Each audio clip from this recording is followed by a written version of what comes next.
Cuando David llegó al trono, Saúl había dejado por los suelos el área espiritual de la nación. No había tabernáculo, ni sacrificios, ni cultos. Había matado a todos los sacerdotes en No, y los levitas se habían ido a sus humildes hogares.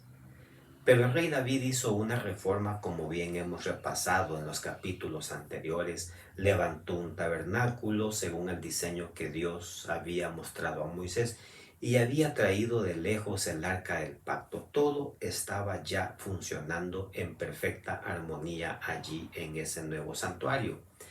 Sin embargo, el capítulo de hoy nos dice que el monarca no se sentía satisfecho por la sencillez del tabernáculo en que se había colocado el arca del pacto. Noten lo que le dijo a Natán, su líder espiritual, su consejero espiritual. Le dice en el verso 1 de este capítulo: mira, Natán, yo habito en casa de cedro, es decir, una casa de lujo, mientras el arca del pacto está bajo cortinas, porque el santuario era hecho de telas y cortinas. Mis amigos, no es correcto tener descuidado todo lo relacionado al área espiritual de nuestra vida cuando todo lo demás está en mejores condiciones que lo espiritual. David estaba incómodo porque su palacio era un edificio de mucha mejor calidad que el tabernáculo. Mis hermanos, si nuestras casas están en mejores condiciones que el templo, si tenemos mejor ropa para pasear que para ir a la casa de Dios, si nuestras cosas materiales son de mayor valor que las espirituales, si estamos gastando para nosotros y poco o nada para la causa del Evangelio, algo no está bien en nosotros. Valoramos más lo que amamos en esta vida, y si lo espiritual está en el último lugar de la escala de valores, significa que estamos mal.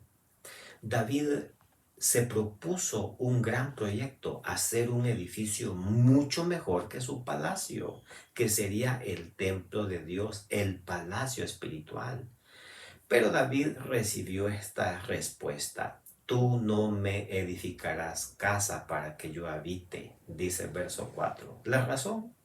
¿Qué motivo había para que no pudiese emprender esta obra que tanto anhelaba hacer?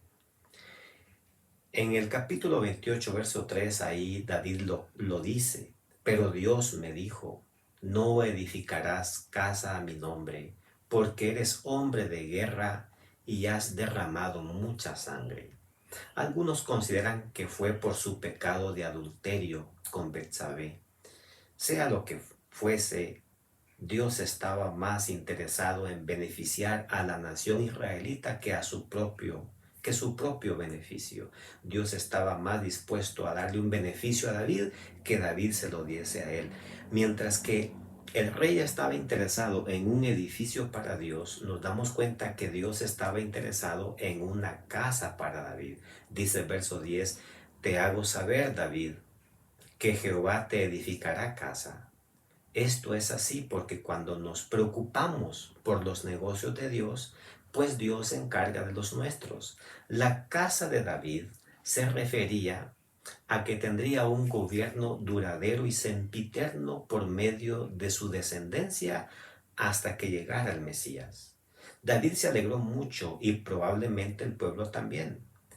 Pero lo que probablemente nadie se imaginaba era que esta promesa incluía un largo periodo de cautiverio de 70 años en Babilonia, donde estarían esclavos. Antes de la gloria siempre viene la cruz. Antes del gozo muchas veces tenemos el sufrimiento. Probablemente no comprenderían por qué el sufrimiento previo al cumplimiento de esta promesa. Sin embargo, los caminos de Dios, nunca olvidemos eso, son perfectos y siempre sirven a nuestro bien. Que Dios te bendiga este día.